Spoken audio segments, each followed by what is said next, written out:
Assalamualaikum warahmatullahi wabarakatuh. Selamat pagi, siang, malam, Bu Ika dan teman-teman semua. Di sini kami akan mempresentasikan tugas besar dari mata kuliah 1 manajemen proyek. Sebelumnya kami dari kelompok 1 ingin membahas tentang seminar pengaruh dan penggunaan sosial media untuk kesehatan mental. Untuk anggota kelompok 1 itu sendiri ada saya Nathan Devur Sapteka dengan NIM 120121041. Lalu saya Alice Ningrum dengan NIM 12012131009. Lalu saya di Robo Zahwan dengan NIM 12012101442. Oke, ini yang pertama dari introduction atau pendahuluan. Penggunaan media sosial yang berlebihan dapat mengalami kecanduan media sosial sehingga menyebabkan timbulnya masalah psikis, kestabilan mental emosinya antara lain depresi, stres, kecemasan, ketakutan, bahkan juga dapat mempengaruhi pola tidur. Kesehatan jiwa atau kesehatan mental adalah keadaan individu sejahtera menyadari potensi yang dimilikinya, mampu menanggulangi tekanan hidup normal, bekerja secara produktif, serta mampu memberikan kontribusi bagi lingkungannya. Dapat dilihat pada grafik jumlah pengguna aktif media sosial di Indonesia pada Januari tahun 2023. Jumlah pengguna yang aktif yaitu sekitar 167 juta jiwa. Oke, jadi project purpose-nya itu ada 5. Yang pertama ada spesifik, yaitu memperluas pemahaman peserta seminar mengenai dampak penggunaan sosial media terhadap kesehatan mental. Yang kedua ada measurable, jumlah peserta yang mengikuti seminar mencapai target. Yang ketiga ada agreed upon, proyek ini disetujui oleh bagian kemahasiswaan Telkom University dan rektor Telkom University. Yang keempat ada realistik, peserta menjadi lebih bijak dalam menggunakan sosial media. Dan yang kelima ada time bound, proyek ini dilakukan dengan batasan waktu selama 41 hari.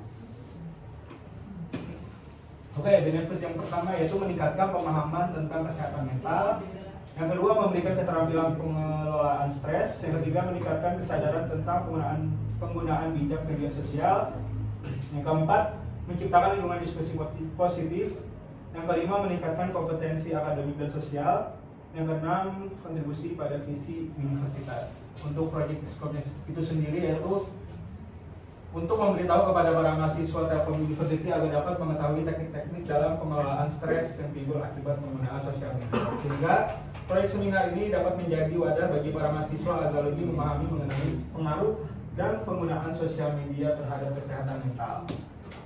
Untuk kontennya itu ada 2. Yang pertama fokus pada proyek seminar ini adalah untuk memberikan edukasi atau wawasan kepada para mahasiswa mengenai pengaruh dan penggunaan sosial media terhadap kesehatan mental. Dan pendanaan dalam proyek seminar ini sesuai dengan budget yang telah ditentukan. Untuk asumsi itu ada 3. Yang pertama, semua stakeholder dalam proyek ini berperan aktif dalam melakukan tanggung jawabnya. Yang kedua, semua sumber daya yang digunakan selama berlangsungnya proyek digunakan dengan baik. Yang ketiga, mendapatkan perizinan dan disetujui oleh pihak Telkom University. Di sini ada project deliverables-nya, ada seminar edukasi. Mengenai cara seminar yang memberikan wawasan mengenai pengaruh dan penggunaan media sosial terhadap kesehatan mental termasuk dampaknya dan teknik pengelolaan stres. Ada materi seminar, narasumber dan MC, dokumentasi acara, promosi dan publikasi, sarana dan prasarana acara, proposal dan perizinan, evaluasi dan feedback.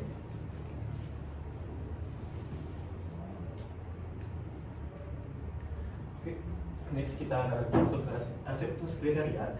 Dimana yang pertama itu biaya proyek sehingga sesuai dengan budget yang telah ditentukan. Lalu untuk proyek ini dilaksanakan sesuai dengan timeline dan tujuan yang ditetapkan. Selanjutnya tersedianya sumber daya manusia atau SDM dan peralatan penunjang seminar. Yang keempat, fasilitas untuk pelaksanaan acara seminar berupa aula gedung Telkom University, Conference Hall atau LCA, kursi, podium, proyektor, sound system, peralatan dokumentasi, banner, dan konsumsi baik untuk peserta maupun pembicara atau komisi materi. Lalu target seminar sesuai dengan materi yang akan dibawakan. Selanjutnya banyaknya jumlah peserta yang mengikuti seminar, dan yang terakhir proyek seminar berjalan dengan baik. Selanjutnya itu adalah work breakdown structure atau WBS, di mana untuk proyek ini ada 6 tahapan, yaitu perencanaan ide, lalu persiapan, lalu ada promosi, gladi, pelaksanaan dan penutup. Selanjutnya adalah stakeholder register. Jadi untuk stakeholder yang ada pada proyek ini, yang pertama adalah Telkom University sebagai pemilik dana, lalu kemahasiswaan FRI sebagai perizinan, yang ketiga mahasiswa sebagai peserta, keempat itu pusat logistik Telkom University sebagai peminjam aset, kelima vendor sebagai penyumbang dana tambahan, keenam exchanger sebagai dana proyek, yang ketujuh sekretari sebagai administrasi proyek, yang ke-8 Ratantelo sebagai project manager, lalu saya sendiri dia nama sebagai logistik and integration manager dan sekaligus event organization manager. Lalu selanjutnya Eris Ningrum sebagai public relation manager dan sebagai marketing and funding manager. Selanjutnya adalah timeline dari proyek ini, yang dimana pada tahap rancangan dimulai pada tanggal 1 bulan November 2024, lalu hingga penutupan acara pada 11 Desember 2024. Berikutnya ini adalah merupakan gancap dari proyek yang akan dilaksanakan. Selanjutnya adalah resource planning. Jadi untuk yang pertama atau yaitu sumber daya manusia, yaitu project manager yang bertugas mengawasi dan mengkoordinasi keseluruhan proyek. Yang kedua, koordinator panitia sebagai pemimpin tim dan memastikan tugas berjalan sesuai dengan rencana. Selanjutnya ada divisi logistik yang mengurus kebutuhan logistik, dekorasi dan konsumsi. Yang keempat, divisi humas sebagai pengelola promosi, komunikasi dan hubungan dengan sponsor. Kelima, divisi acara yang mengatur alur acara termasuk koordinasi dengan pembicara dan MC. Yang keenam, divisi keuangan yang menyusun dan memantau anggaran proyek. Yang ketujuh, divisi IT yang bertanggung jawab atas peralatan teknis seperti proyektor dan sistem online. Selanjutnya, pembicara sebagai ahli di bidang pengaruh sosial media dan kesehatan mental, dan MC yang bertugas membawakan acara seminar.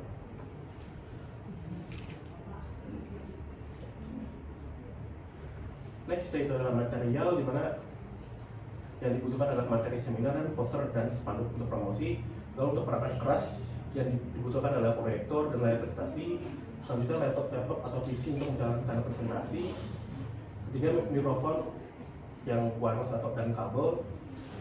Yang keempat, speaker dan sistem audio. Lalu kamera untuk dokumentasi dan acara.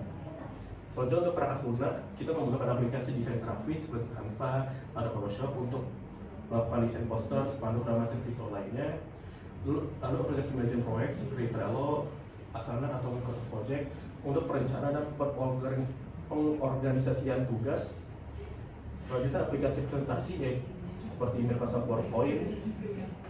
Lalu platform promosi seperti Instagram, Facebook atau WhatsApp, dan aplikasi pengumpulan feedback yaitu Google Forms. Satu lagi ada fasilitas pendukung, yaitu ruangan seminar dengan kapasitas yang cukup untuk peserta. Yang kedua ada kursi dan meja, lalu ada tempat parkir, area registrasi, dan fasilitas wifi yang stabil. Berikut merupakan kos estimasi dengan total biaya 4.330.000. Berikut juga S-curve dari progres acara tersebut. Selanjutnya list register. Untuk list register sendiri ada kurangnya jumlah sumber daya manusia, lalu itu high risk.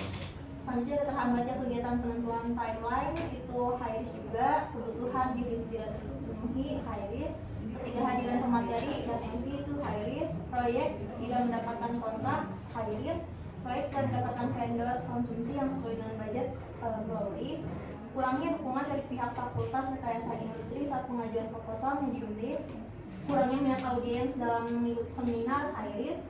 Harga kebutuhan divisi yang tidak sesuai dengan dana yang disiapkan, high risk.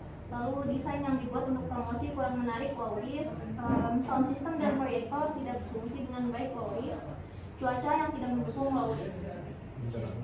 Bencana alam, high risk.